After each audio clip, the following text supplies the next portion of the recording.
Hey there folks, Keith here from the Solo Gamers Club, and tonight we're diving into the world of Buffy the Vampire Slayer, the board game, by Lynn Vander Studios.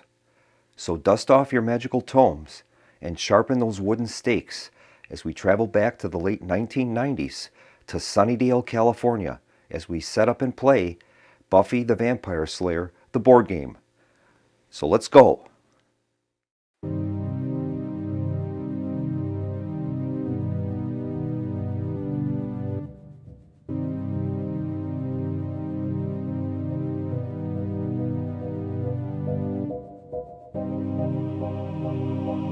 The oldest recorded vampire, the Master, attempts to open the Hellmouth beneath Sunnydale to release the old ones and bring about the end of the world.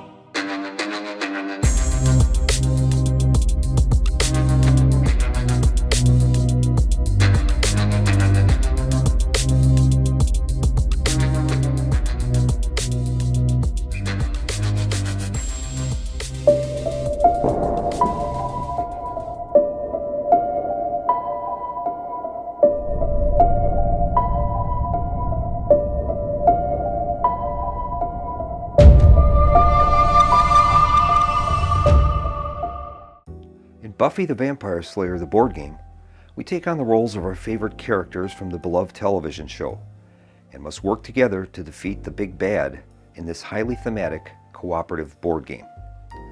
Before we can hope to defeat the main villain, we'll need to first defeat 3 monsters of the week and research the clues they leave behind to uncover the big bad's plots and weaknesses.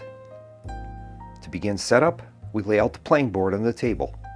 It features a map of the city of Sunnydale, along with the locations we've seen in the show, including the Summers residence, the Bronze, Sunnydale High, and the Hellmouth.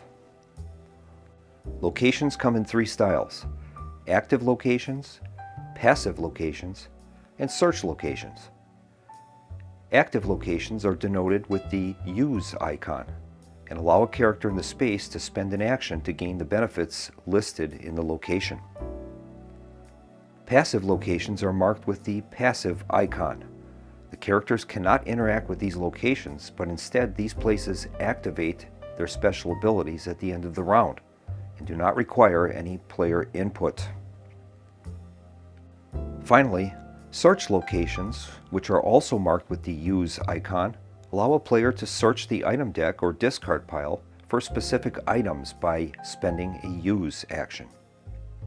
It's important to note that the active and search locations cannot be used when they contain 1 or more enemy tokens that are not stunned. I placed the baddies and townies in a container near the board, as they will be used regularly during play. Baddies refer to generic vampires and demons that terrorize Sunnydale.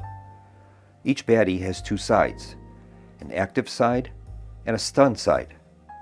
At the end of each round, surviving baddies attack unprotected townies in their location and begin to move through the city.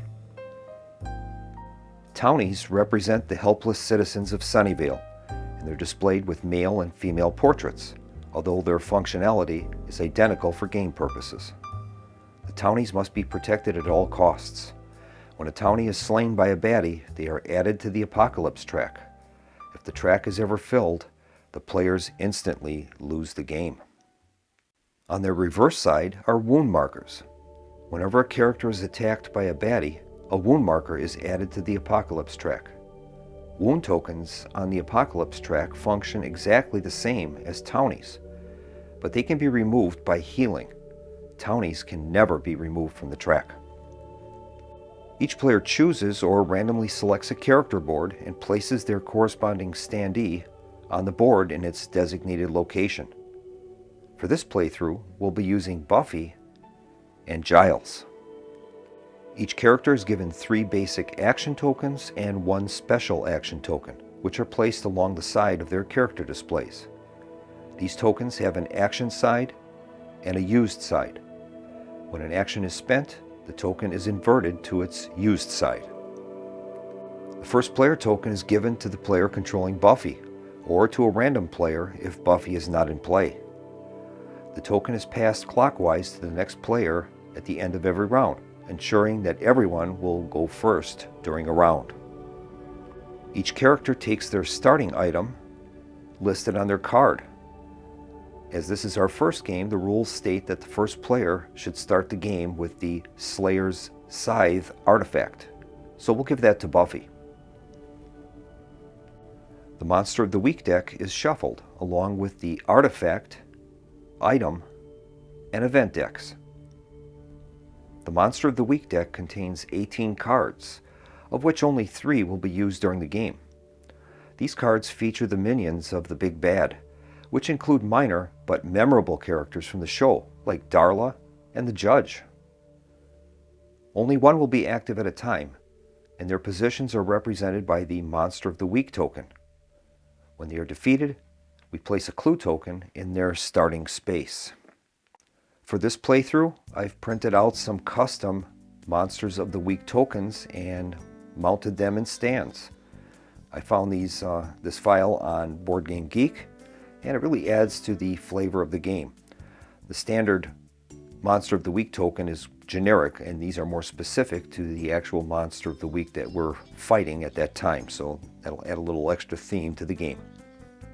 Artifact cards represent unique and powerful objects that can change the dynamics of the game. They give their owner powerful benefits, ranging from new special abilities to reduced item requirements when fighting the Monster of the Week or the Big Bad.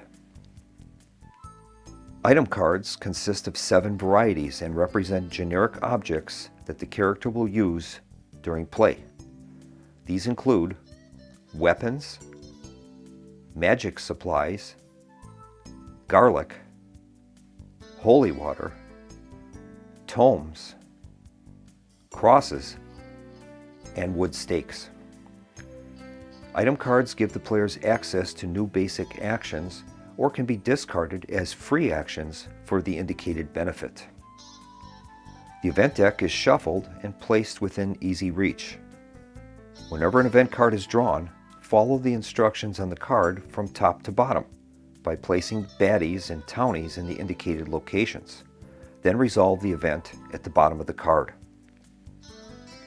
A Big Bad is chosen randomly and will serve as the game's final boss. For our first playthrough, it is recommended that we play against the Master. His card and token are placed near the board. Each Big Bad has a set of 6 plot cards that are unique to that villain. Plot cards are shuffled and placed next to the Big Bad's display. We draw the top card from the Monster of the Week deck and place the Monster of the Week token in the location listed. Each Monster of the Week has a unique ability and a specific set of items which are required to defeat it. Defeating Monsters of the Week and collecting their clue tokens is the primary method of advancing the game. For our playthrough, Aegon is selected and the Monster of the Week token is placed in Sunnydale High. And as I stated earlier, I'm using the custom Monster of the Week tokens that I've printed out from BGG. Finally, we draw and resolve 1 event card per player, placing baddies and townies as indicated, but we ignore the event card's 3rd effect during setup. To begin the game, we have Buffy at the Summers residence, and we have Giles at UC Sunnydale. The Monster of the Week, Aegon, starts at Sunnydale High, and we have a vampire at the Bronze, a demon at City Hall, a vampire, the Magic Box, and a townie in the Shadow Valley Vineyards. Now the object of the game is for us to defeat the Master before the Apocalypse track becomes filled with tokens. In order to defeat the Master, we have to defeat 3 Monsters of the Week. And when we defeat a Monster of the Week, we place a clue token on their starting location. We can move to that spot and perform a search action and take the clue token, and that will reveal one of the Master's plot cards. Once 3 plot cards are revealed, the Master will reveal himself, and then we have to start trying to defeat those plot cards, and if we can do that, will win the game. Examining our first monster of the week, Egan, we find out that we need 2 weapons in order to bring him to a fight condition. So we're going to have to try to get some weapons. Right now we don't have any. Now our hand limit is normally 3 cards, but when you're playing in this fashion as a solo game with two characters, we're allowed to expand our hand limit up to 4. So that means we can hold up to 4 items and or artifacts. And we'll begin the turn with Buffy. She's going to perform an action. So we're going to flip one of her standard action tokens to the used side, and then we can select one of the 4 possible basic actions that she can take.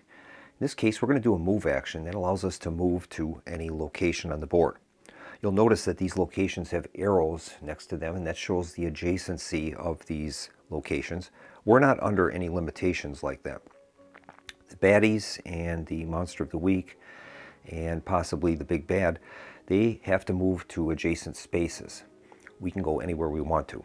So I think what we're going to do is we're going to send Buffy to the magic box. There's a vampire there, and she'll be able to confront him. Next up is Giles, and he's going to do an action, and he's going to use the use action, and he'll encounter the space he's on, and that's UC Sunnydale. It says he can draw 3 items, and that's what he's going to do. He currently has a tome, and he's going to draw the 3 cards he gets from UC Sunnydale, and he gets weapons, which is what we need, a wood stake, and more weapons. So we've got the 2 weapons we need to confront Egan, which is great. So we will give those cards to Giles, and that is his turn.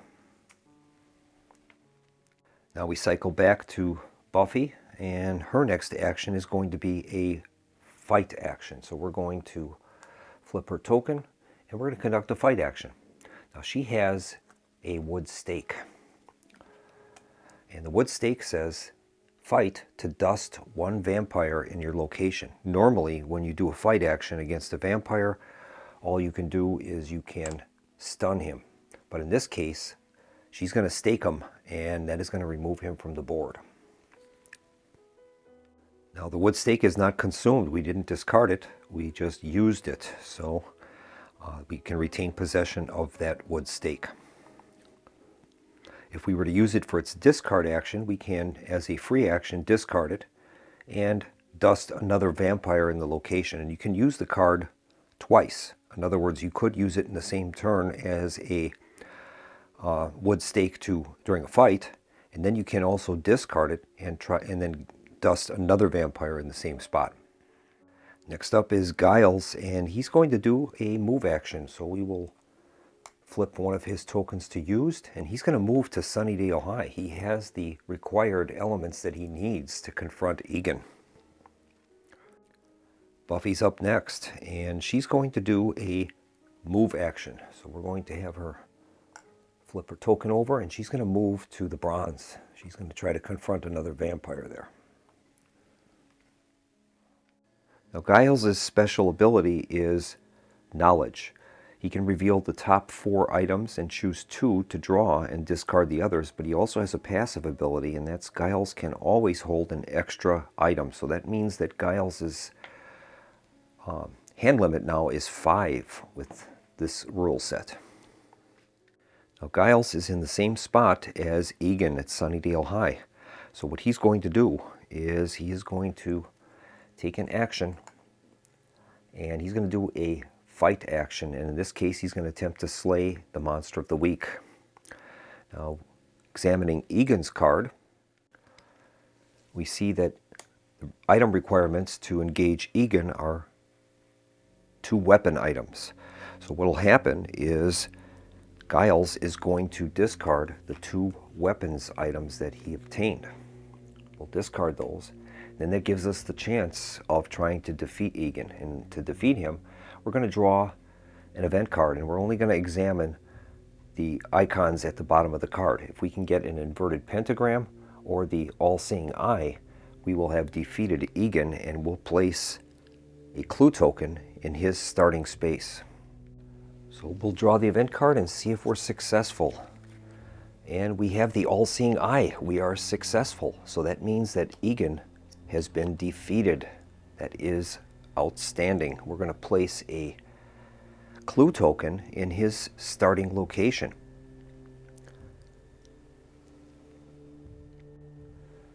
Egan's starting location was Sunnydale High, so we're going to place the clue token there and remove Egan from the board.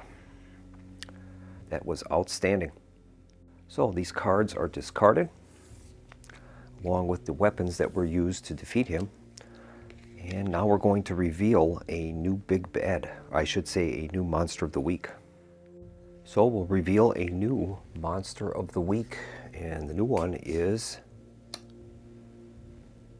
Kakistos, the father. He's going to start in the Rosedale Cemetery. All right.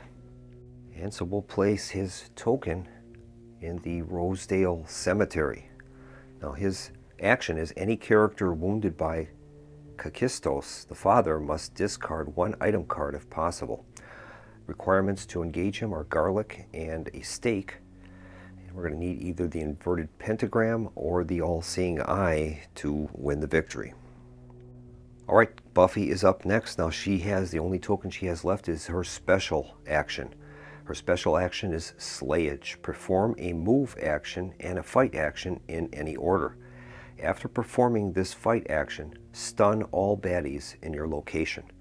All right, we're going to have her move, I think, to, well, I think we'll just use her special action and we can do it in any order. So I think what we'll do is we'll have her do the fight action first. There's a vampire in her location at the bronze. She's going to use her wood stake to dust one vampire in her location. That will dust the vampire. Her next action as a part of that special action will be a move. And I think we're going to have her move to the Shadow Valley Vineyards. There is a townie there that we might be able to rescue. Now the negative side of the special action is after you use the special action token, you have to draw and resolve an event card, and that's going to put other characters and items on the board. So we'll draw the event card, and it says a vampire lurks at the magic box and a townie needs help in the Shadow Valley Vineyards. Okay. So we're going to place a vampire in the magic box and a townie in the Shadow Valley Vineyards. All right. Now the bottom of the card says, place this card beside the game board until the end of this round. The Summers residence cannot be activated this round. All right, so we're going to place that card near the Summers residence, and we won't be able to utilize that location during this turn. Giles is up next, and in order to defeat Kakistos, the father, we're going to need some garlic, and Rupert already has the wooden stake, so we're going to try to move him to a location where he can pick up some garlic. So we're going to use his special action, and we're going to have him move. And we can use the special action as a basic action if we choose to. It does not have to be with the special action. I could use the special action. He does have reveal the top 4 items and choose 2 to discard and to draw and discard the others. Maybe we'll do that instead of moving him. I'll use it as the special action knowledge. He's in Sunnydale High. There are no enemies in that location. So we're going to draw the top 4 cards from the items deck, and we'll keep 2 of them. And Giles draws holy water, garlic. That's what we needed.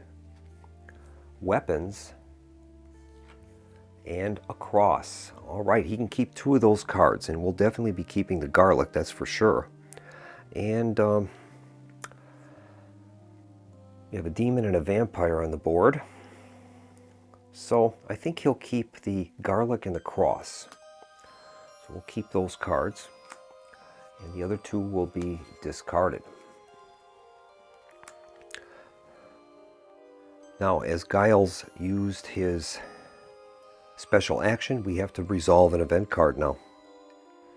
And the card is: a vampire lurks at Rosedale Cemetery, and a demon terrorizes UC Sunnydale.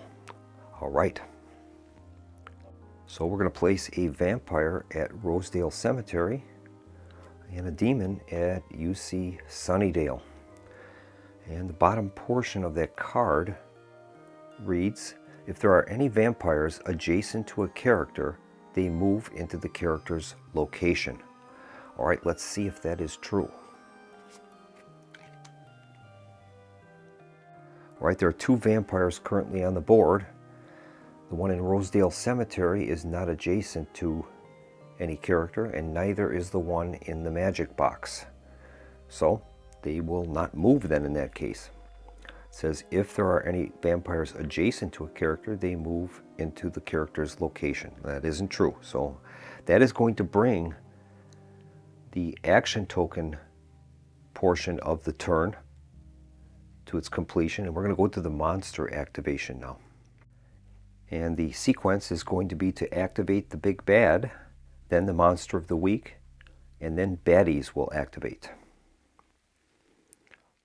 Well, the master has not revealed himself, but we do have Kakistos the father, and it says any character wounded by Kakistos the father must discard one item card if possible. So that's the only action that he provides, which is pretty good for us, as long as we don't get wounded by him. And next up is going to be the baddies, and they have a specific sequence that they're going to follow for their activations. First, we would examine each of those spaces to see if there are any unprotected townies there, and they would slay them if that was true. We don't have any, so that's good. And they're going to start by moving to an adjacent location with an unprotected townie. Well, there are no unprotected townies on the board. We have two townies here. They're protected by Buffy at the Shadow Valley Vineyards. Next would be to an adjacent location with a protected townie. So in this case, the demon is going to move to that location. The next would be an adjacent location with a character. Now, the only adjacent to a character would be the demon at City Hall, so he's going to move into the space with Giles. Then vampires would move one location towards the nearest townie. Demons move two locations towards the nearest townie. So the vampires will move one location. Now if they're equidistant, we can pick. So I think we'll have him move to the Restfield Cemetery, and this vampire will move to UC Sunnydale. Then we move on to the end of round, and we resolve the following steps. We would flip all stunned enemy tokens face up. We'll follow the at the end of each round instructions on the Big Bad's board. And his is, at the end of each round, a vampire lurks at each location containing a clue token. All right, so we're going to have to place a vampire token in Sunnydale High, where Giles and the demon are, and the clue token. Next, we'll examine if a townie is in a location with a character and no enemies. We can rescue one townie for each character present, removing them from the board. Well, unfortunately, the demon has moved into Shadow Valley Vineyards, and that's going to prevent Buffy from rescuing a townie. Then we have to check all of the passive locations on the board. Those are the spaces with the exclamation point, and those actions that are on those spaces will activate. None of those apply, so we'll move on to the next step. Then we're going to pass the first player token. That will go to Giles. And then we're going to flip all of our used action tokens to their ready side. And then the event card that was active regarding the Summers residence, the round is ended, so we don't have to worry about that anymore. That will go to the discard. And at the end of each round, we reshuffle the items deck. And now we'll move on to a new round, and we'll begin with our first player, which is Rupert Giles or Giles. I'm using it probably in both pronunciations. So, all right, he is currently in a space with a vampire and a demon, so that is a little tough for him. Giles currently has the equipment that he needs to try to go after Kakistos. We need a garlic and a steak. So, I think what he'll do is he'll start by using a regular action, and he's going to do a fight. And he'll use his wood stake, fight to dust one vampire in your location. So that's what he's going to do. He'll dust that vampire. Now, Buffy is up next, and she has this artifact called the Slayer Scythe. And it says each time you perform a fight action or use your special ability, you may check the all-seeing eye or an inverted pentagram. If you succeed, slay one baddie in your location. Now she's in a location with a demon, and the demon can't be dusted like you would a vampire. It takes different methods. So I think what she'll do is she's going to use a basic action, and she's going to do a fight which would stun one vampire in her location. Well, there's no vampires there, but she's going to use that Slayer Scythe, and we'll see if we can actually slay that baddie, the demon. So we'll draw an event card. And examining the bottom of that card, we have the all-seeing eye, which is sufficient to kill the demon, and that is great.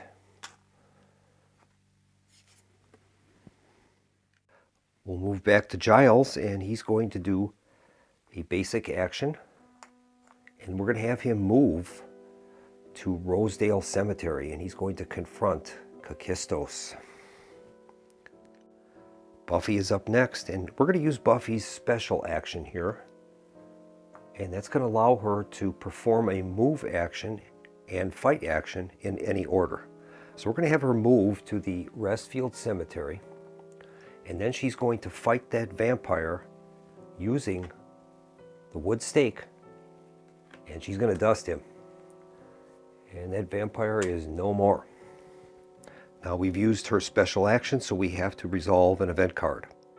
And the event card says, a demon terrorizes Restfield Cemetery, and a townie needs help at Angelus's mansion. So we're going to place a demon in Restfield Cemetery, and that's right where Buffy is. And a townie is going to need help at Angelus's mansion. Then we're going to resolve the event. It says replace any one townie on the game board with a demon. Well, I think we will replace the one we just placed in Angelus's mansion, and we'll put a demon there. All right. Next up is Giles, and he's in the same space with Kakistos, and he is going to do a fight action. So we will turn over one of his tokens, and he's going to attempt to fight Kakistos. So for Kakistos, we need to surrender garlic and a wood stake. So that is what he's going to do. Those are discarded, and now we have to try to kill him. Well, I'm going to need an inverted pentagram or the all-seeing eye. So let's draw the event card and check it. And the event is revealed to be a inverted pentagram. Giles is successful. He has killed Kakistos, and that's going to place a clue token in his starting space, which was the Rosedale Cemetery. So we'll place a clue token in Rosedale Cemetery. So Giles has 2 monsters of the week under his belt. That is outstanding. Now we have to draw a new monster of the week, and this time it is the Gentleman. The Gentlemen appear at UC Sunnydale. Players cannot speak while the Gentlemen are in play. Any player that speaks must place a wound token on the Apocalypse track. It's going to require 2 weapons, And once again, we're going to need the inverted pentagram or the all-seeing eye to defeat them. Now in this case, their special ability, it's obviously meant for a multiplayer game, so we won't be able to utilize that. It wouldn't be much going on the camera if I wasn't talking of what's happening. So we'll just discard that effect for the time being, and we'll place the gentleman in UC Sunnydale. So our third monster of the week appears in UC Sunnydale, and that's the gentleman. Now it's usually a good strategy to not claim these clue tokens right away, because as soon as we do that, we're going to flip over one of the Big Bad's plot cards. And although that would give us information about what we need to defeat him, it has an action on there that will kick off during every round, and we might not want to do that. So there's two schools on how to approach these. You could approach it where you'll reveal a plot slowly, or all of them at the same time, or don't reveal them at all until you're actually ready to go after the master. So it takes a little bit of thinking as to how to approach that. Now we can't target, even if we were to flip over one of the plot cards, we can't start going after the plot cards until all of the clue tokens are collected. Next up is Buffy, and I think we're going to have her do a basic action, and she's going to do the fight action. And she's in a space with the demon, so she really can't do anything with that. We can't stun him even, so she'll have to use her Slayer scythe and hope that we can get rid of him. We're going to need a inverted pentagram or the all-seeing eye. She draws the card, and it is the inverted pentagram. So I'm sorry, the all-seeing eye. So we're able to slay that demon. That is great. So the demon goes to the discard. Next up is Giles. He has a cross and a tome. And in order to defeat our last monster of the week, the gentleman, we need to get 2 weapons. So I think the best thing he can do is to use his special action. And that will allow him to reveal the top 4 item cards and choose 2 to keep. And that's what he'll do. There are no enemies in his location, so he's able to do that.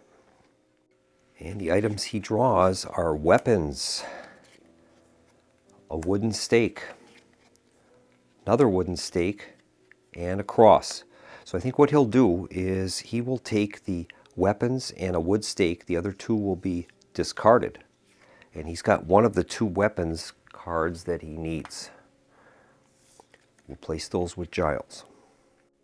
Buffy is up next, and she's going to use her last basic action as a move action. And we'll have her move to the Shadow Valley Vineyards. There's 2 townies there. Now, we know a vampire is nearby, so that will be a problem for us, but we'll do that. At least she's going to be able to guard those townies. Alright, that is all of the player actions. We'll move on to the monster activation. And we'll begin with the monster of the week, and that is the gentleman. Now, their ability will not apply, as we had already said. So now we'll move on to the baddies. Baddies will activate, and they would attack any characters that they're in a space with. And so far there are none there, so that's good. The next step now is they're going to attempt to move. And they will move to an adjacent location with an unprotected townie. And there are no unprotected townies. Next would be an adjacent location with a protected townie. That'll mean that the vampire is going to move to the Shadow Valley Vineyards. Next would be an adjacent location with a character. So that'll be the demon moving into the Rosedale Cemetery with Giles. And then vampires and demons will move towards the nearest townie. So the demon has a movement of 2, so he'll move 2 spaces towards the nearest townies. And when you're in a space with a townie or character, you don't move, you're already there. So that is going to complete the monster activation. We'll move on to the end of round, and we flip all stunned enemy tokens face up, if there were any. And then we're going to follow at the end of each round instructions on the Big Bad's board. And that says a vampire lurks at each location containing a clue. All right. So a vampire will appear in Rosedale Cemetery and at Sunnydale High. And that's one of the considerations to make when we decide to whether or not to resolve those clue tokens. In the case of the Master, he keeps applying vampires to those locations. So if we're able to get rid of the clue tokens, that wouldn't happen.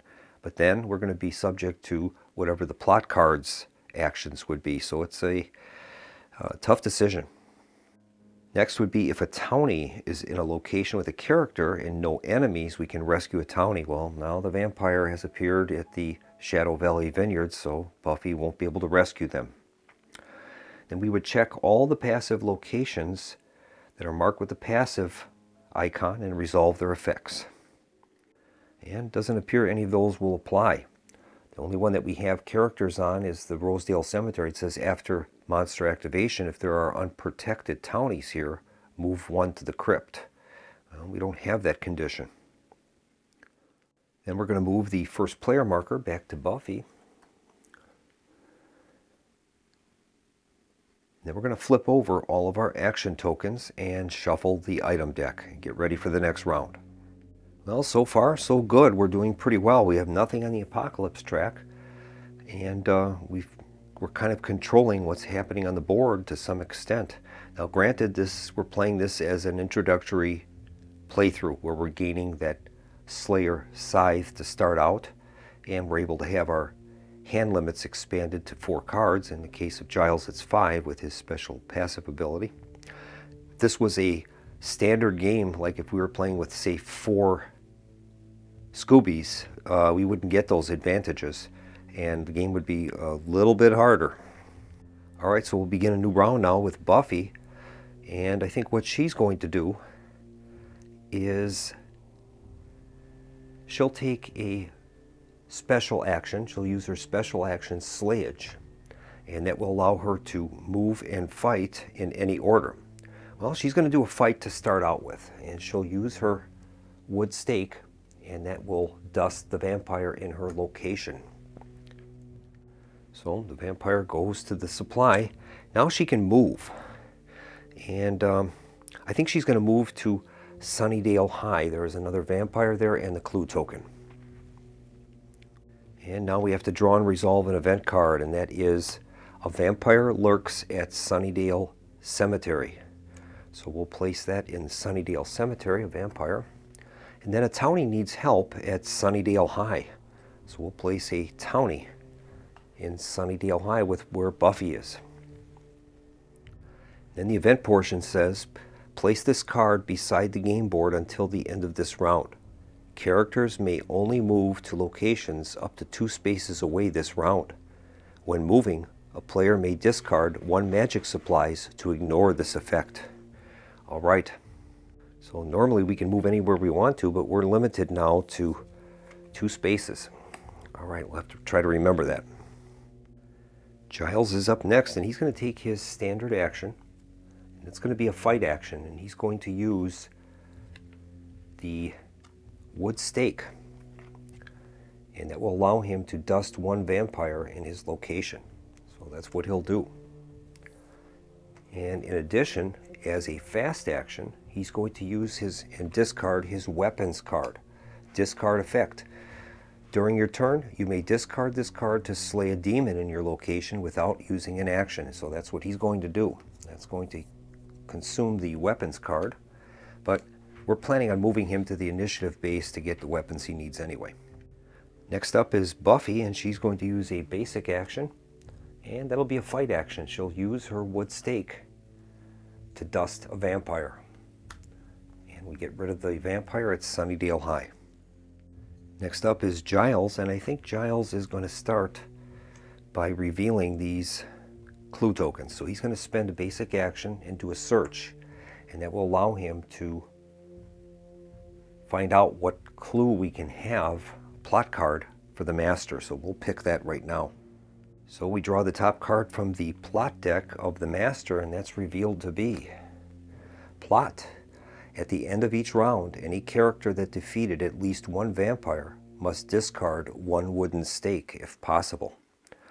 Now, in order to undertake this, we have to get a stake and a garlic, and if we can discard those items, we would need either the inverted pentagram or an Ankh symbol to solve the first of those 3 plot cards. Now, we can't undertake these plot cards until all of the plot cards are revealed.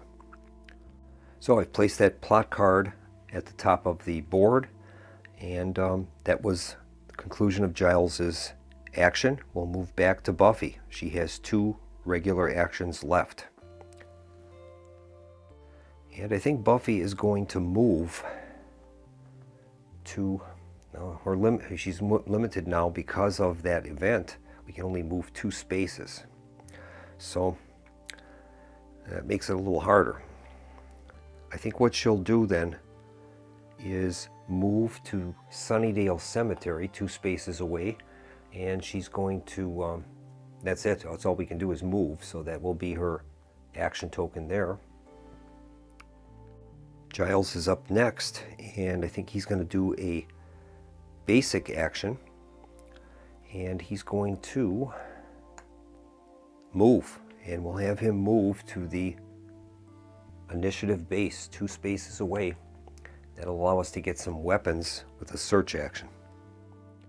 We'll go back to Buffy, and she's going to use a basic action to fight using her wood stake, and she's going to dust the vampire that's located there.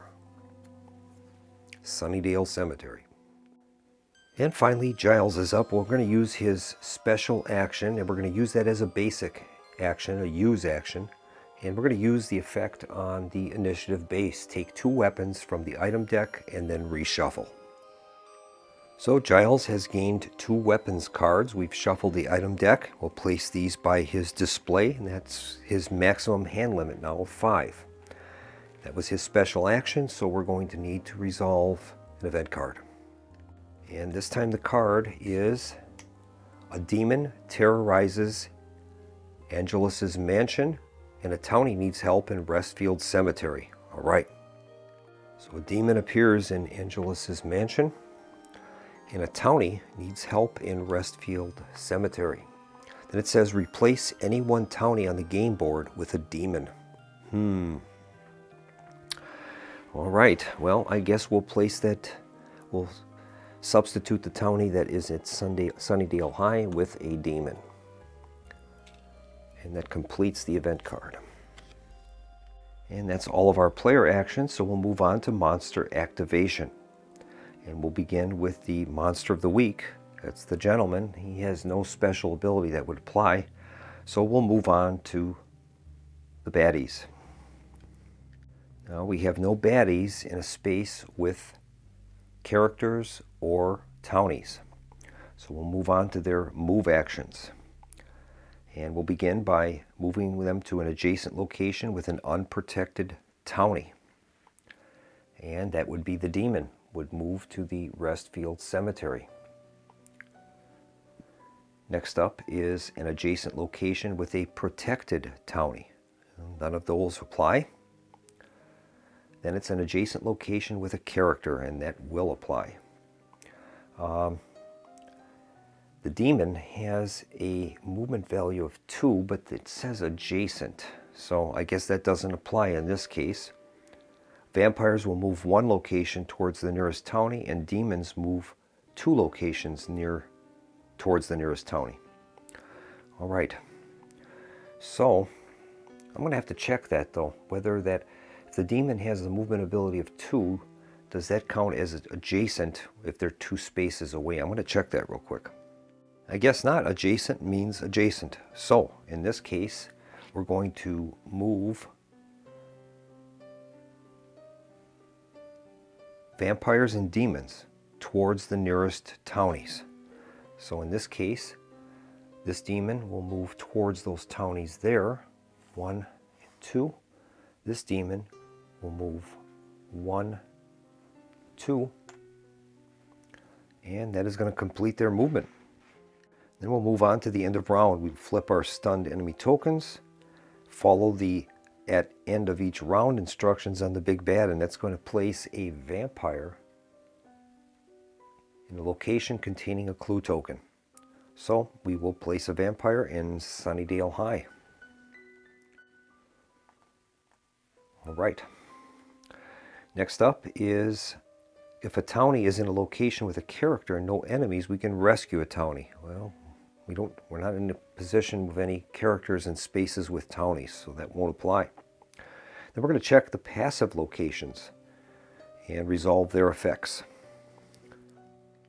And none of those will apply. So we'll move on now to passing the first player token back to Giles and resetting all of our action tokens and shuffling the item deck.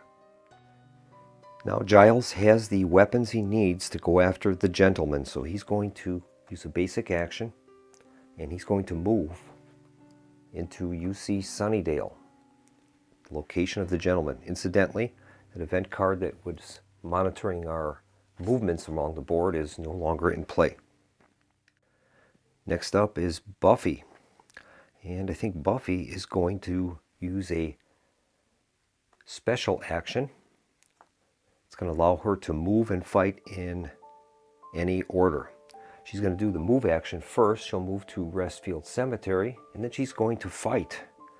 And the only thing she can do is to use her Slayer Scythe and attempt to get rid of one of those demons with a inverted pentagram or the all-seeing eye symbol. So let's draw an event card and see if she's successful. And she draws an Ankh, so she is unsuccessful. There's 2 demons there. Now we'll go back to Giles, and he's going to use a basic action, and he's going to attempt a fight and attempt to slay the monster of the week, which is the gentleman. That requires 2 weapons cards.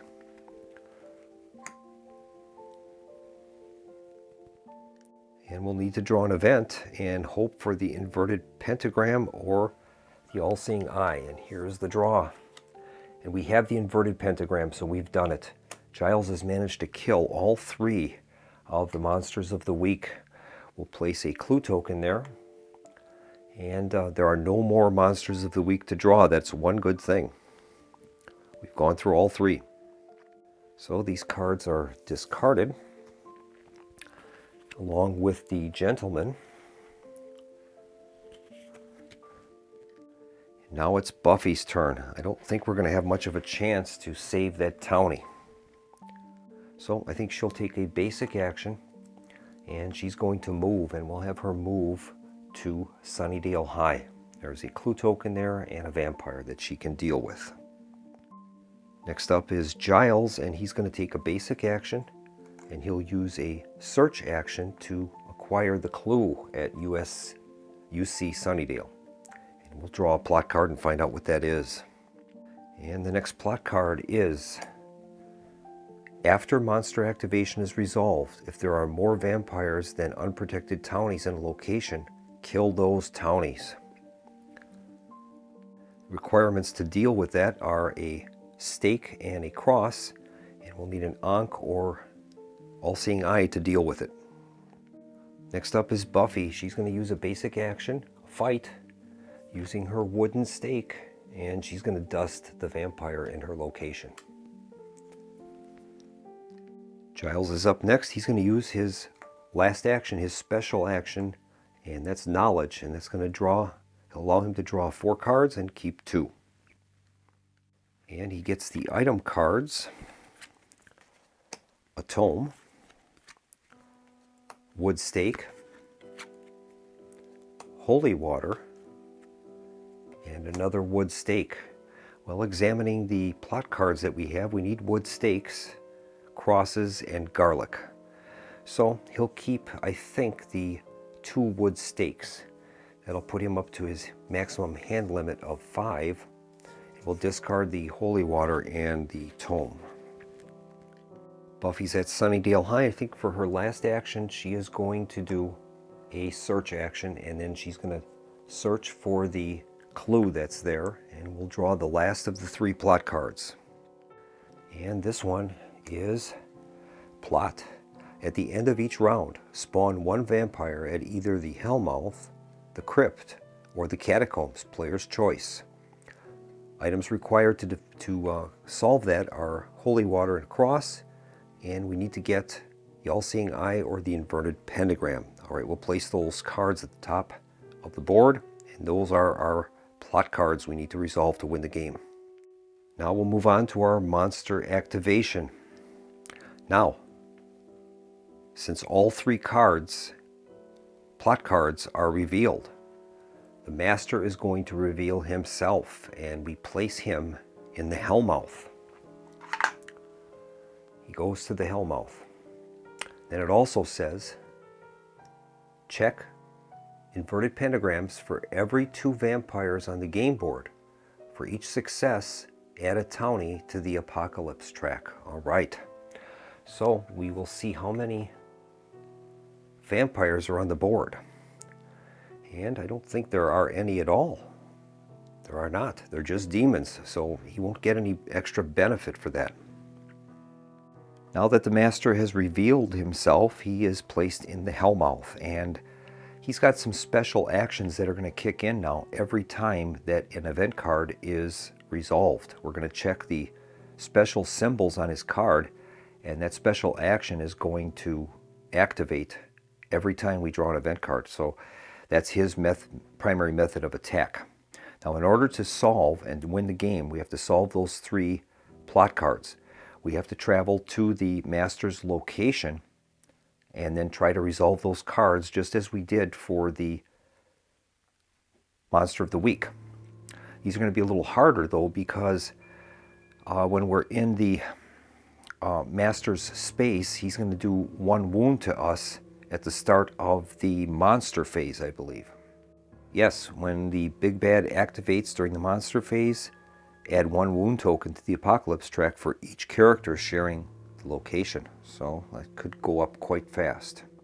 All right, with all of the characters' actions being used, we'll move on to the monster activation. We'll begin with the big bad.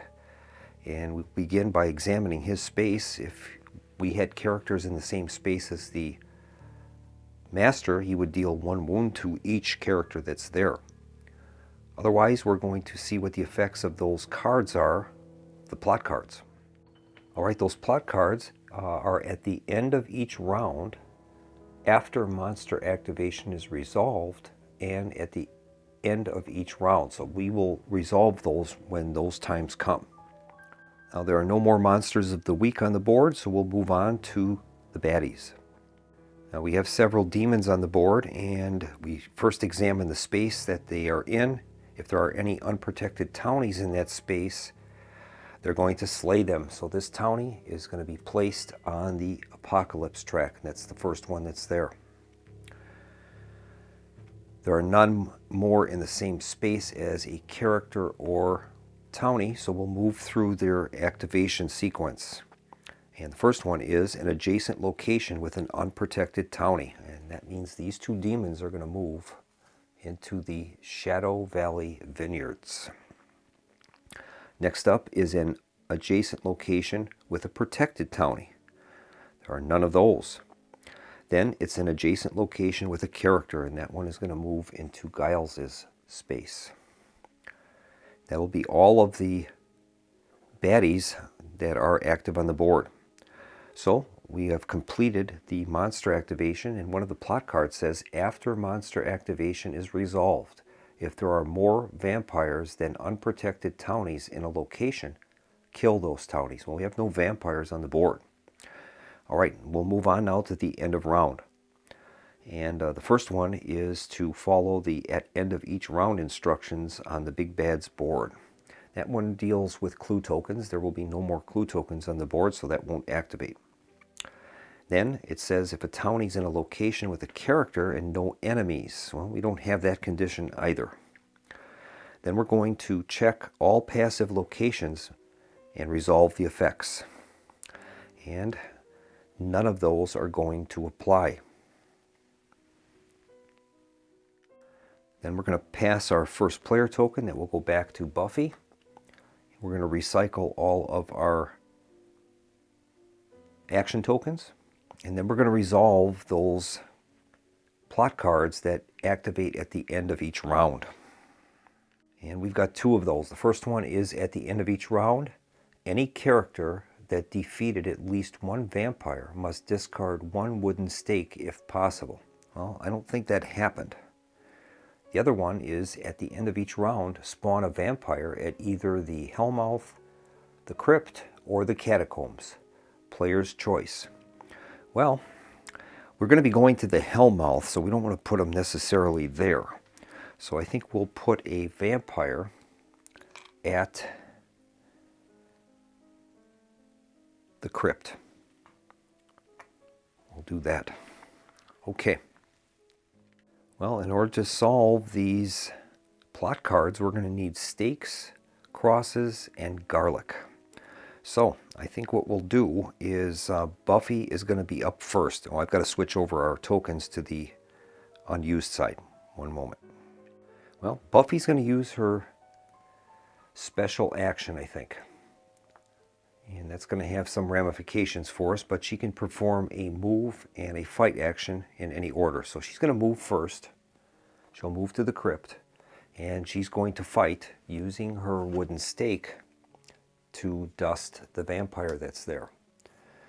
Now, what's going to happen is we're going to resolve an event card, and then following that, whatever the symbol is at the bottom is going to activate the Master's special ability. So we'll draw and resolve the event card, and that's a vampire at the bronze. Okay. The next one is a townie needs help at City Hall. Then it says, place this card beside the game board until the end of the round. Vampires deal an additional wound token when they attack characters this round. Oh boy. All right, so we'll place that on the board. And now, examining that card, it is the all-seeing eye. And if we read the Master's ability for that, it says each vampire moves. So that is going to happen right now. The vampires will move. And there is only 1 vampire there. And he's going to move towards the townie. So we'll have him move in the Sunnydale Cemetery. All right. Next up is Giles. And Giles has enough to go after one of the plots. He has a wood stake and a cross. So I think what we'll do is we'll have Giles use his move action, and he's going to move to the Hellmouth and confront the Master. Buffy is up next. She's going to use a basic action, and she's going to use a use action, and then at the Crypt, she can take 2 wooden stakes from the item deck and then reshuffle. So we've got 2 wooden stakes for Buffy. That's her total hand limit now, which is 4. And that will be at least getting her close to getting the equipment she needs to try to resolve some of those plot cards. Giles is up next, and he's going to confront the Master. So we're going to have him spend a token.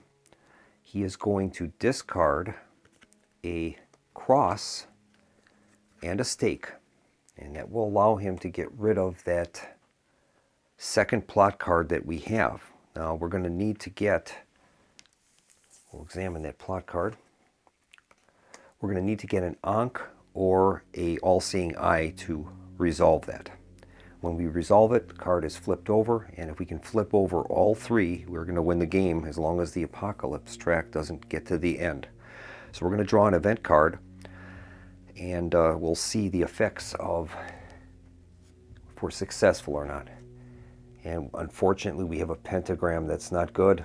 We wasted those supplies, and we are no closer to defeating the Master. So that card will go back, and the item cards are discarded. Buffy is up next, and I'm going to have her use a basic action, and she's going to move to Glorificus's mansion, and that's a place where she can get some garlic. Giles is up next, and we're going to have him do a base action, and he's going to move. And we'll figure out where we're going to move him to. He needs some holy water, so I think we'll move him to the Catacombs. Buffy's up next, and she's going to use a base action, and she's going to use the space, Glorificus's mansion, take 2 garlic from the item deck and reshuffle. So Buffy's going to gain the 2 garlic. That's going to put her over her carrying limit. So I think what we'll do is we need only 1 garlic. So I think what we'll do is we'll keep 1 garlic, discard the other, and then we're going to discard a stake to make room for the garlic that she's got now. So she's got a garlic, 2 wood stakes, and the Slayer scythe. And now Giles is up next, and he's going to use his special action. And that's going to allow him to reveal the top 4 cards and choose 2 and discard the others. So he'll draw 4 items. He's at the catacombs. Okay, Giles has a weapons, and a wooden stake. Well, he doesn't really need any of those. We're looking for garlic and holy water. So I guess what he'll do is he'll keep one of, right now he's at a total of 3 cards. He'll keep a wood stake and a weapons. And maybe we can use those, but not what we needed for going after those plot cards. That was Giles's special action, so now we got to resolve a event card. Vampire lurks at Sunnydale High. We'll place 1 there. And a townie needs help at Sunnydale Cemetery. All right. And that's going to go right where the card is. Okay. Here's a vampire there. And now the Master's ability will kick in, and that's the inverted pentagram. And that says, spawn 1 vampire per character, evenly distributed in the cemeteries. All right. So it's our discretion. We'll place 1 in the Restfield Cemetery and 1 in the Rosedale Cemetery. That's all of the player actions. We'll move on to monster activation. The big bad is not in a space with a character, so we don't have to worry about being wounded there. We know that those plot cards will activate at the end of the round and at the end of the activation, monster activation. So we'll go on now to the baddies. All right, the baddies are going to slay townies in their space. So the vampire at Sunnydale is going to slay 1, and each demon at Shadow Valley Vineyards will slay 1. That's 2 more there, and we've suddenly gone up to 4 now on the Apocalypse track. All right. And now they're going to move, and they'll move to an adjacent location with an unprotected townie. So both vampires will converge to City Hall with the townie there. And adjacent location with protected townie, no. Adjacent location with a character, no. Then the vampires and demons will move 1 and 2 spaces towards the nearest townie. Well, there's only 1 left on the board. So the vampire will move closer. Vampire will move closer. The demon will move 2 spaces. And these 2 demons will move 2 spaces. All right. And now we move to the end of the round. And, well, we have no townies to rescue. So we're going to check the passive locations.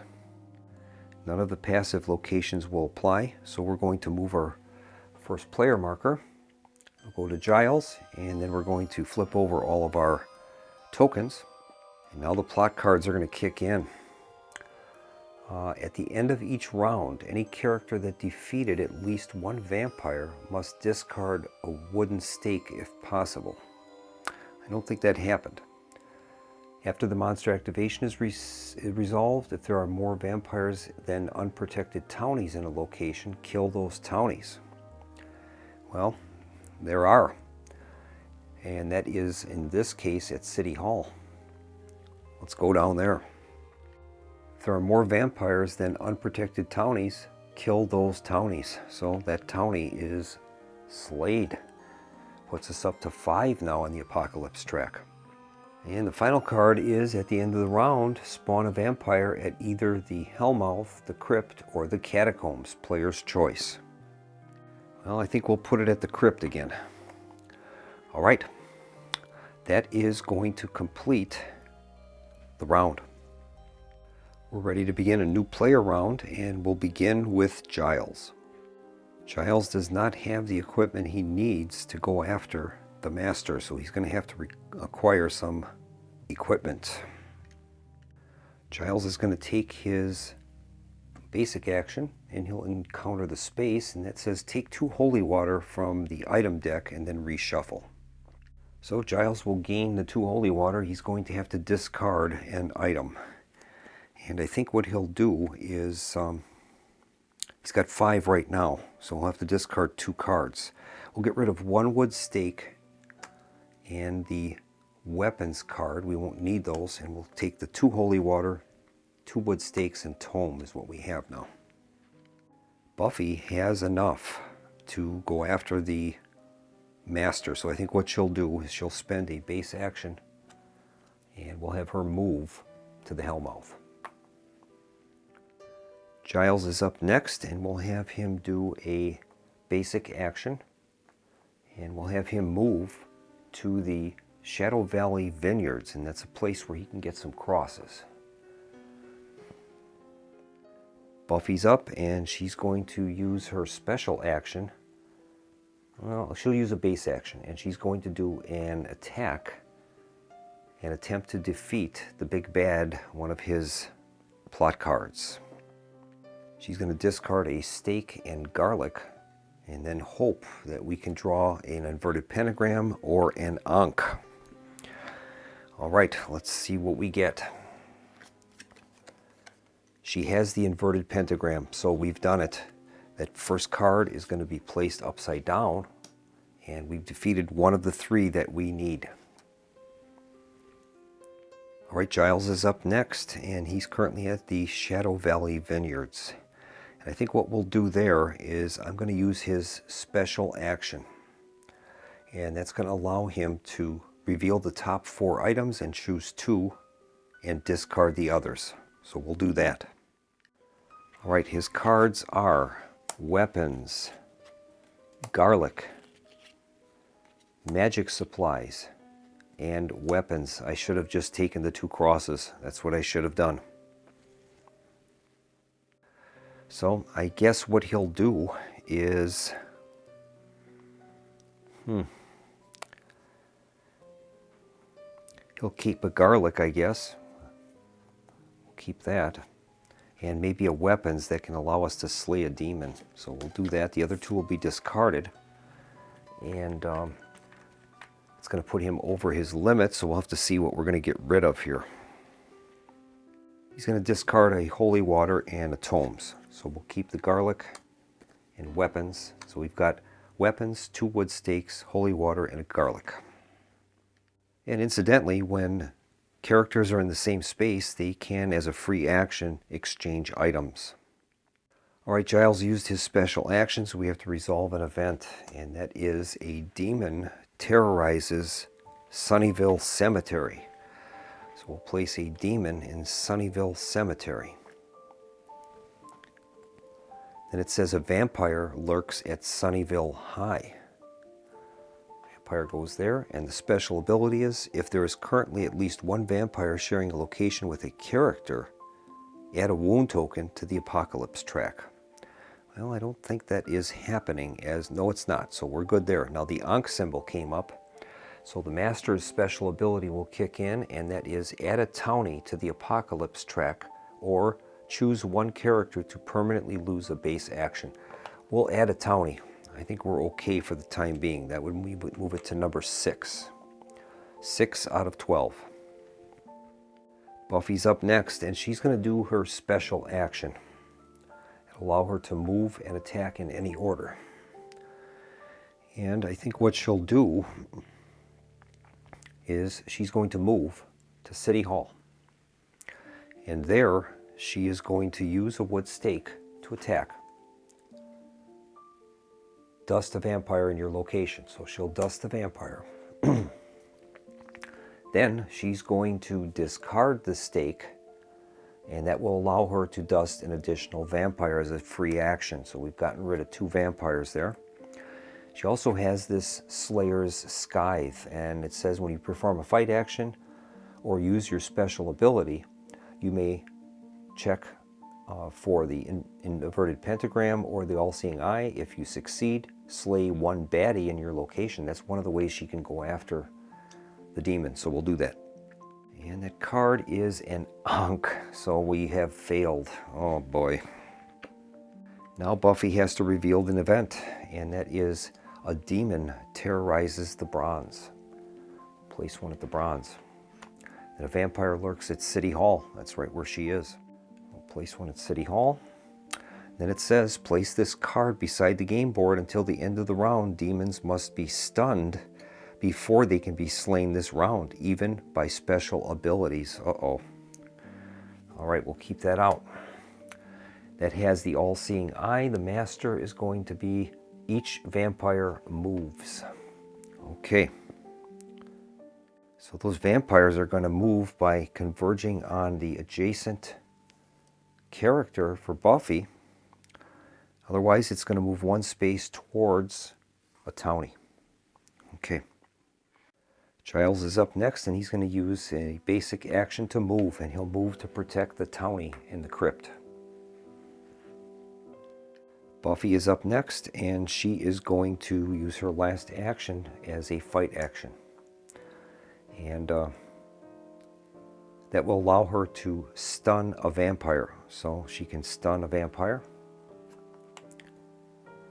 And then she's going to use her scythe again, and we'll see if that is going to work out for us. We'll draw an event card, and the symbol on that is the Ankh again, and it's a failure. Oh my goodness. That's going to complete the player actions, and we're in trouble. We'll move on to the monster actions. We'll move on to the monster activation step, and our big bad would be activated, but his ability will not kick in because there are no clue tokens on the map anymore. So we'll move right down to our baddies, and that's going to be a problem for us, especially for Buffy. Well, when the baddies activate, each of the unstunned baddies are going to inflict a wound on Buffy. So there's 2 vampires and a demon. So that's going to be 3 wound tokens will be added to the Apocalypse track. So we're going to place 3 wound tokens. Now these can be healed. And that's going to move us right up now to 9. So we're 9 of 12 right now. Now the baddies are going to move, and that'll be for all baddies that are not in a space with a hero character or a townie. Adjacent locations with unprotected townies. None of those. Next will be a adjacent location with protected townie, so the vampire will move into the crypt, and luckily Giles is there to protect the townie. Next is an adjacent area with a character, and we're gonna have, oh my goodness, look at this. It's insane. Buffy is surrounded. And finally, it's going to be vampires and demons will move towards the nearest townie. So the demon will move 2 spaces towards the nearest townie, which is the one in the crypt. Okay. Now it's our end of round step. Stunned vampires and demons will flip. At end of each round, instructions on the big bad. And that will not happen. No clue tokens. Townies can be rescued, but Giles is in a space with the vampire, so no rescue there. We'll move on to the passive locations. None of those will activate, so we're going to pass our first player token back to Buffy and flip our tokens. And then the pluck cards will take effect. After monster activation is resolved, if there are more vampires than unprotected townies in a location, kill those townies. Well, that isn't going to happen. Giles is in a space with one vampire, so the townie is safe. The other one is at the end of each round, spawn a vampire at either the Hellmouth, Crypt, or Catacombs, player's choice. And I guess we'll place that vampire at the Catacombs. That'll complete the round. And we'll begin with Buffy. She is currently surrounded at City Hall. And I think Buffy is going to do a standard action, and she's going to move to the Summers residence and we get some healing there. Giles will take a standard action, and he's going to move to Shadow Valley Vineyards, where we can get some crosses. Buffy's up next. She'll take a standard action, and she's going to encounter Summers residence, which will allow us to remove 2 wound tokens. That'll move us down to 7 on the Apocalypse track.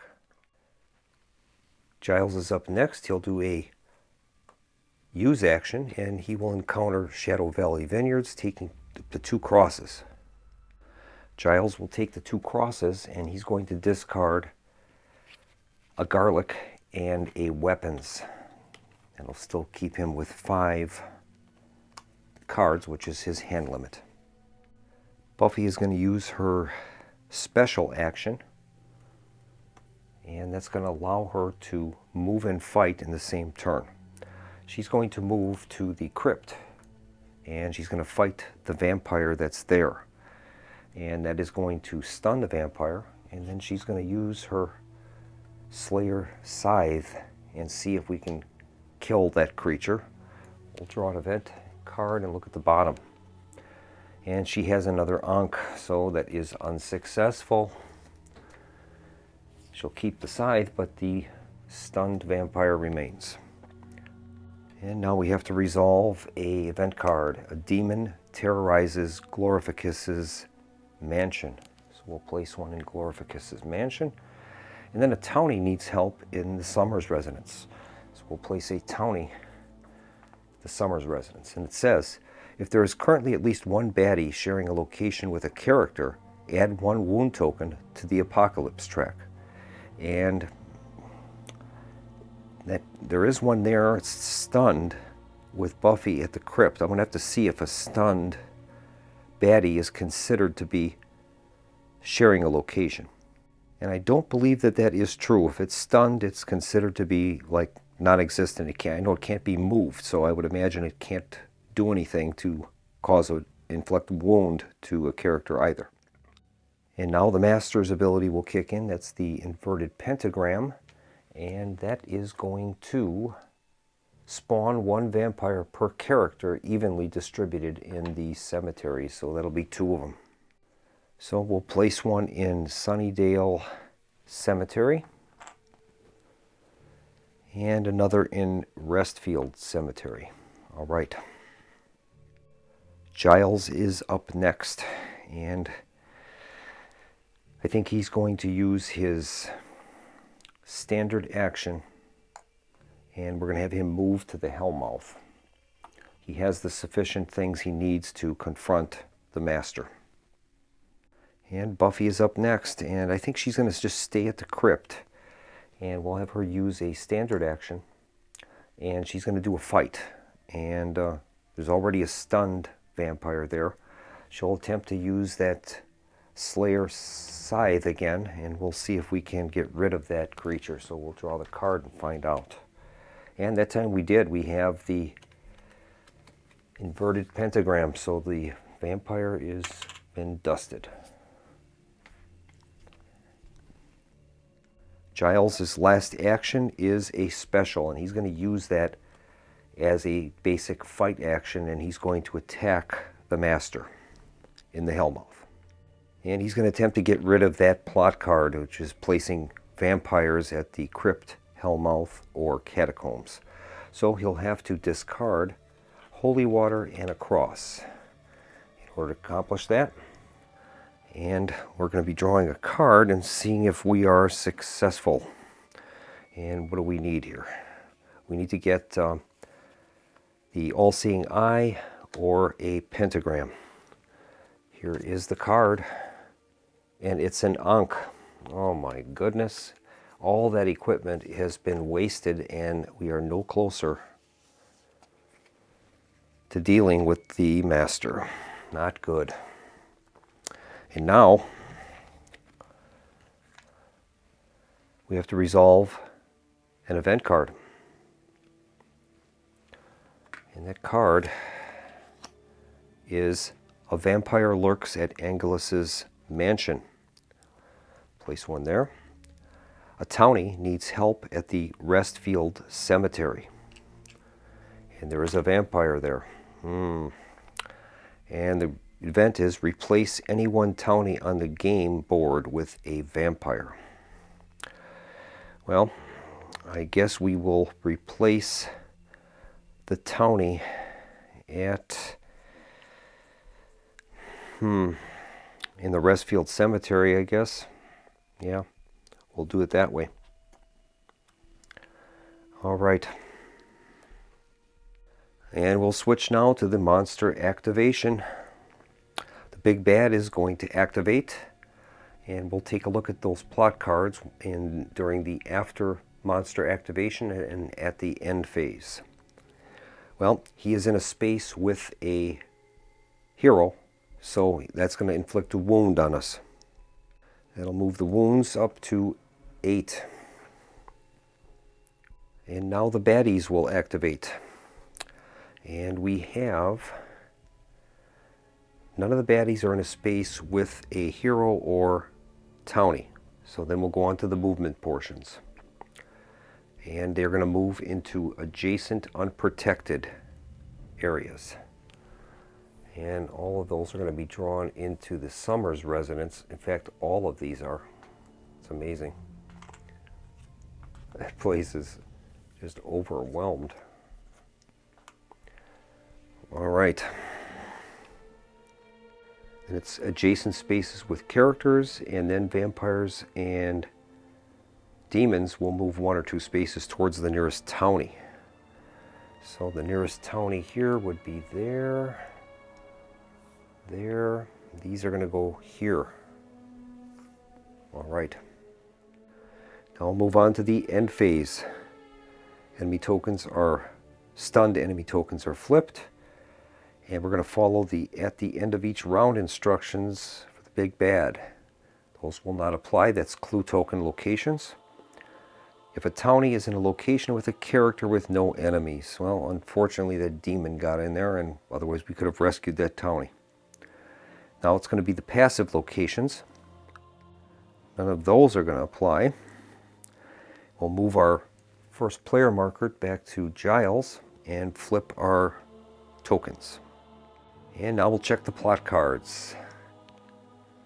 If there are more vampires than unprotected townies in a location, kill those townies. Well, we're going to lose 1 in Buffy's residence. That moves us up to 9. And it won't apply in the crypt. It's 1 demon to Buffy, so we're good there. The next card is at the end of each round, spawn a vampire at those locations. And I guess we'll spawn them at the Restfield Cemetery. All right. And we're ready for the next player activation. We'll begin with Giles. He is currently in the spot in the Hellmouth. And I think what he's going to do is use an action to fight. And he's going to attempt to take out one of those cards from the master. So we'll have to surrender a wooden stake and a cross. And we'll have to hope we can get an Ankh or the All-Seeing Eye. Let's see what we get. We have the Ankh, so we have solved the second of the 2 of the 3 plot cards that we need to solve. That is outstanding. That is great. So those supplies are discarded, and Giles is doing a good job. Buffy is up next, and I think what she's going to do is she's going to use a standard action, and she's going to fight. And she's in the crypt with a demon, so she can't do anything against the demon, but she does have the Slayer's scythe, and we'll attempt to use that. And we'll see if we can get a success here. And we have it. We've got the pentagram. that will kill the demon. All right. Giles is up next. All he has is a wooden stake, so we need to get across, and we need some holy water. So he's going to do a standard action. He's going to move from the Hellmouth and try to get to a spot where he can be somewhat safe and collect those items he needs. I think he'll go to UC Sunnydale. He'll move there. Buffy is up next, and I think what she'll do, she'll use her special action. And she's going to move and attack the vampire. The vampire is stunned, and then she's going to also attempt to use that scythe again. We'll see if we can get rid of it. And we do. We have the pentagram that will get rid of that vampire. And now we have to play out an event. And that event is a demon terrorizes Glorificus's mansion. Place a demon up there. And a vampire lurks at the Summers residence. Like there couldn't be enough at the Summers residence. And then it says, if there is currently at least one vampire sharing a location with a character, add a wound to the apocalypse track. That is not happening, so we're good with that. Now we've got the pentagram symbol, and the master will activate his power, spawn one vampire per character distributed evenly in the cemeteries. Well, there's only one vampire left. We don't have any penalties beyond that, but it'll have to be placed in a cemetery somewhere. And I guess we'll place that in, we'll put it in the Rosedale. No, I don't want to do that. I'll put it in the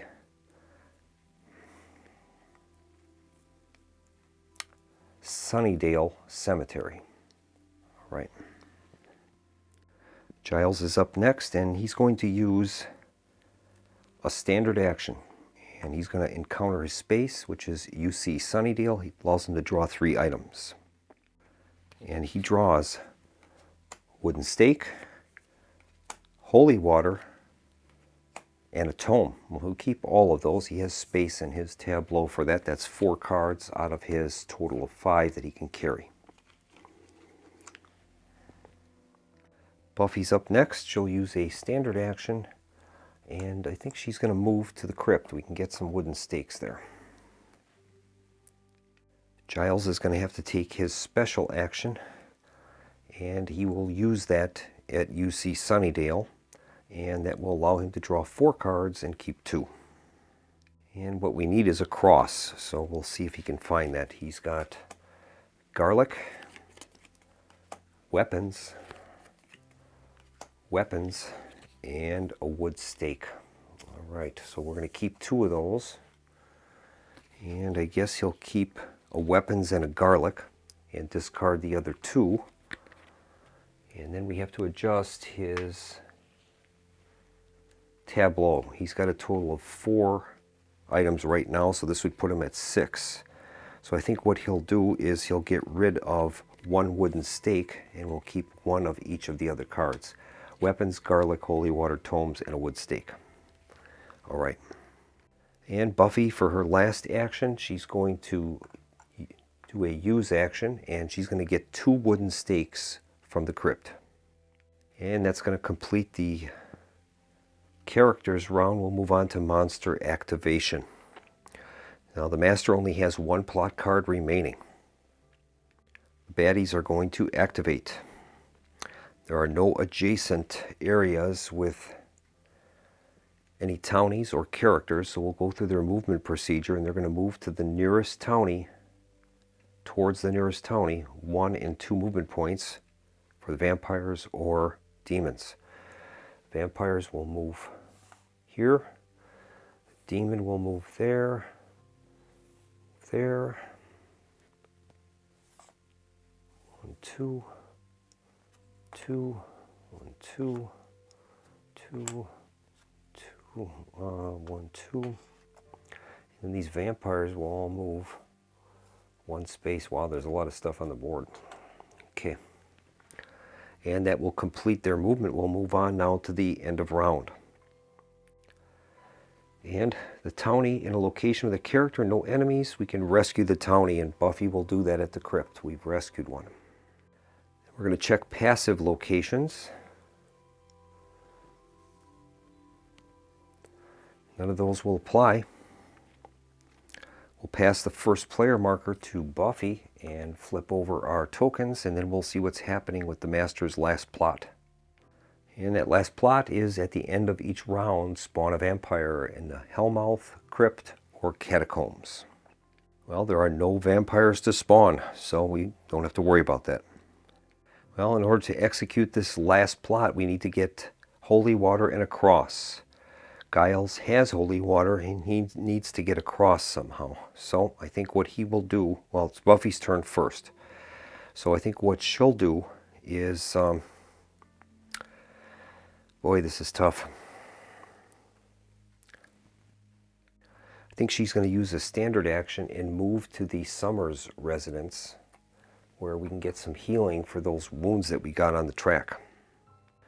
Giles is up next, and he is going to use a standard action, and he will encounter that space at UC Sunnydale, allow him to draw 3 cards, and we need to get a cross somehow.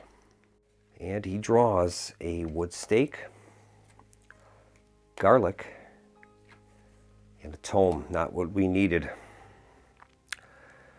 All right, I think we will just discard those items and keep what we have. Buffy's up next, and I think what she'll do is she's going to use her special action. No, she'll use a standard action and encounter her space at the Summers residence, and that will allow us to heal 2 wounds. So that moves everything down. We're at 7 now again, which is good. Giles is up next, and I think the best thing we can do here is we'll have him use his special, and that will allow him to draw 4 cards and keep 2. And we desperately need to find a cross. The first card is Magic Supplies, Tomes, Magic Supplies, and Weapons. None of those will help us. I'm going to discard those and keep what we have.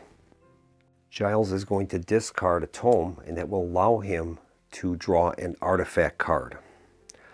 Now, not all artifacts are good, so we're taking a chance with this. Some artifacts have negative effects to us, but we'll try it. And he draws the artifact Blessed Sword. Fight to slay up to 2 demons in your location. Anytime you are wounded by a demon, check for an Ankh or inverted pentagram. If you succeed, slay that demon after placing your wound on the apocalypse track. If the monster of the week is a Kathia, you may discard this artifact to defeat it. All right. Buffy's up, and she's going to use I think she'll use her special, and that will allow her to move and attack. So I think what she'll do is she's going to move into City Hall and fight, and she's going to use a wood stake to dust a vampire. Then she's going to attempt to use her Slayer Scythe, and we'll see if we can defeat another baddie there. And she needs to get one of those symbols. It's an Ankh, so she's failed. And I think what she'll do is she'll discard one of her wood stakes and dust another vampire. We'll do it that way. All right. Now we're going to have to be careful because these demons are going to be moving 2 spaces. So if we don't want to have them come into our space, and if there is a card that by chance allows them to attack us after the monster phase, we might be in trouble with wounds. So I think to be on the safe side, I'm going to use a action for Giles and move him, and we'll move him to the Catacombs, and that will be his movement there. Buffy's going to use her last action, and I think she's going to move, and I'm going to move her to the crypt, and it'll keep a couple of spaces in between us and that group of vampires and demons. And finally, Giles is up. His last action is a basic action, and he'll I think he'll encounter the space and we'll have him take, well, or he could just do a search there, and that would be a chance at getting the cross that we need. I guess he'll do that. He'll do a search action and he can draw 2 item cards. We'll do it that way. And he draws a weapon and a weapon. So none of those will help us. We'll just discard those, I think. And that's it for the heroes. And we'll move on now to the monster activation step. Well, there's a vampire in Sunnydale Cemetery. He's going to move towards the adjacent character. The other ones are going to do their standard moves, but there are no baddies. There's no townies on the board. So if you go through the sequence of how they move, adjacent location, adjacent location, adjacent to character, vampire moves 1 location towards nearest townie. Well, there are no townies on the board. All right, so I guess they don't move. Well, we'll examine all of the spaces that are end of round activation. None of those will apply. So we're going to change over our first player marker from Buffy to Rupert, Giles, and then we'll flip our tokens, and then the Master's final plot will kick in. And his final plot is a vampire is going to spawn at Hellmouth, Crypt, or Catacombs. And I think we'll place that at the Hellmouth. All right. And Giles is up first, and I think what he'll do is we can't draw any items there because we have that vampire in the catacombs. So I think what he'll do is he'll use a basic action, and he'll do a fight using his wood stake to dust the vampire. All right. Buffy is up next. We need to get some equipment here. And I think the best thing that she can do is use a basic action and attempt to search. So we'll draw 2 cards. First card is tomes, and the next one is a wooden stake. Well, she can keep both of those. She's got room for them. So we'll do that. And I think what she'll do is, as a fast action, she's going to discard that tome and draw an artifact card. We'll take a chance. And she draws Faith's Knife. Each time you perform a search or move action, after you resolve the action, you may check an Ankh or inverted pentagram. If you succeed, slay a baddie in the location. Okay. Giles is up next, and I think he's going to use his special action. And he'll draw 4 cards in the catacombs, and hopefully we can get a cross. And Giles draws Garlic, Wood Stake, Magic Supplies, and a wooden stake. Oh boy. No crosses. Well, we can get crosses in Shadow Valley Vineyards. I guess we will discard all of those and keep what we have. Well, I think Buffy is going to use a standard action and move to the Shadow Valley Vineyards. We know we can get crosses there. Giles is up next. He'll use a standard action, and I think he will search, and we'll just hope that we can get that cross. And he draws weapons and more weapons. Neither of us will help us, so those will be discarded. Buffy's going to use a standard action, and she's going to use the space, and she's going to take 2 crosses from the item deck and then reshuffle. So Buffy is, I think, going to take 1 cross, and she'll discard a wood stake, and the other cross will be discarded, I believe. Well,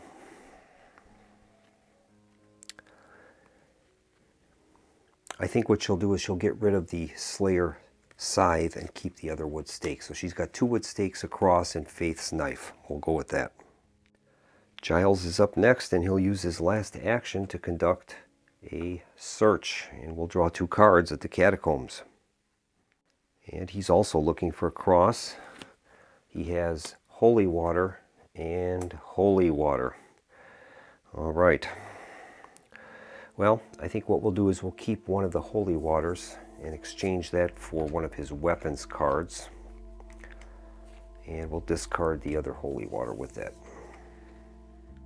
Buffy's going to use her special action. That's her last action for the round. And she's going to use that as a move action. I'll move her to the catacombs with Giles.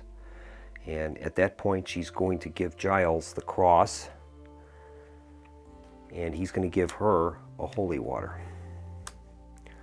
And that's how we'll do that. That was a fast action. Now we'll move on to the monster activations.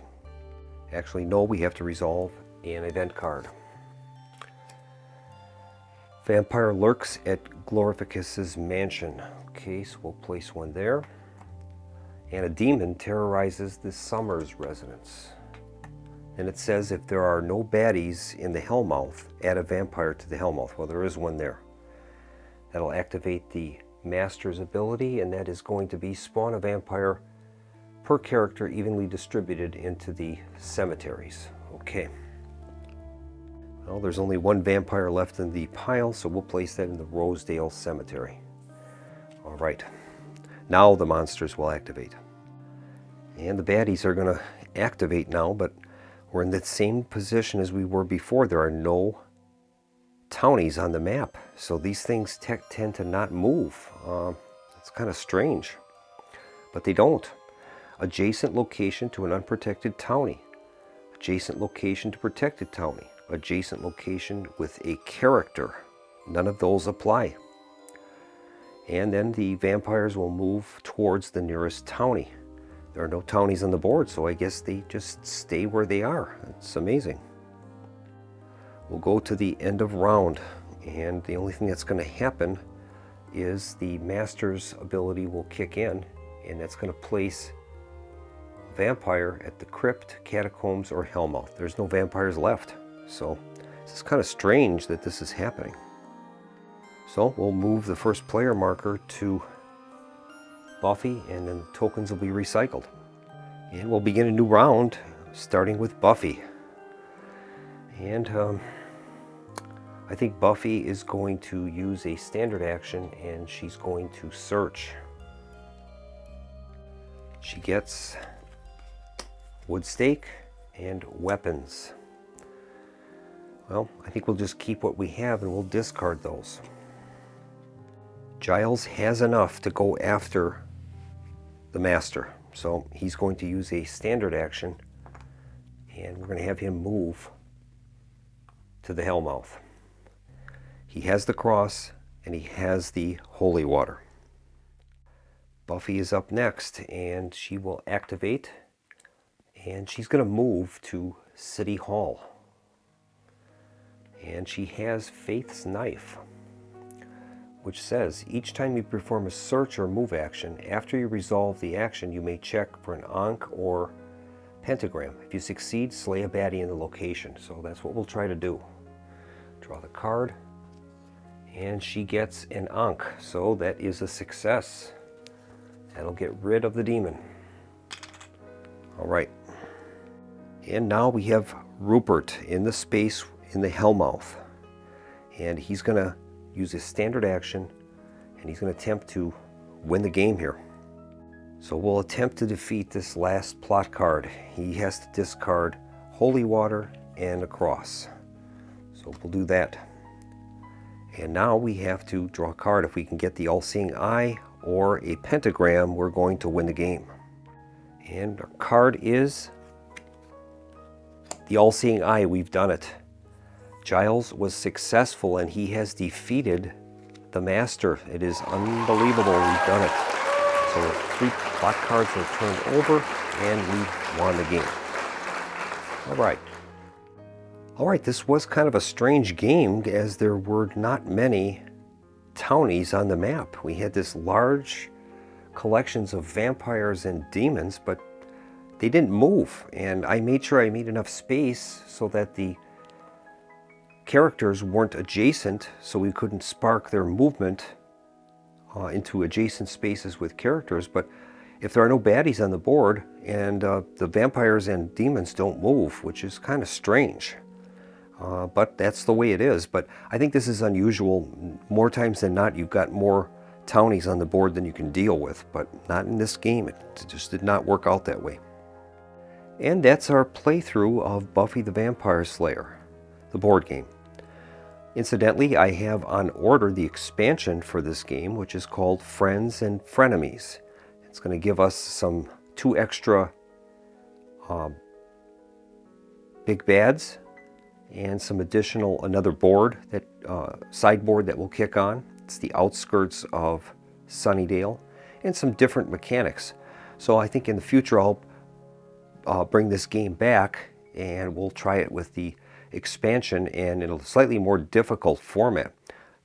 Once again, you have to remember we were using the basic rules for this game, and during the first playthrough it gave us that starting artifact for Buffy, so that really helped us early in the game. But I don't think a standard game is going to be quite this easy. So I have to say that this game does capture the theme of the television series, very much so. And with the inclusion of the monsters of the week and the various different big bads, it really does feel like an episode of Buffy the Vampire Slayer. Although this particular game, like I said once again, it had some problems. Normally this doesn't happen when you've got demons and vampires on the board and they're not moving. But there were no townies for them to exercise their movement options. So, all right, well, thanks so much for joining me at the Solo Gamers Club. I hope you enjoyed this setup and playthrough video of Buffy the Vampire Slayer, the board game. So until next time, this is Keith from the Solo Gamers Club signing off and wishing everyone a pleasant evening. Good night.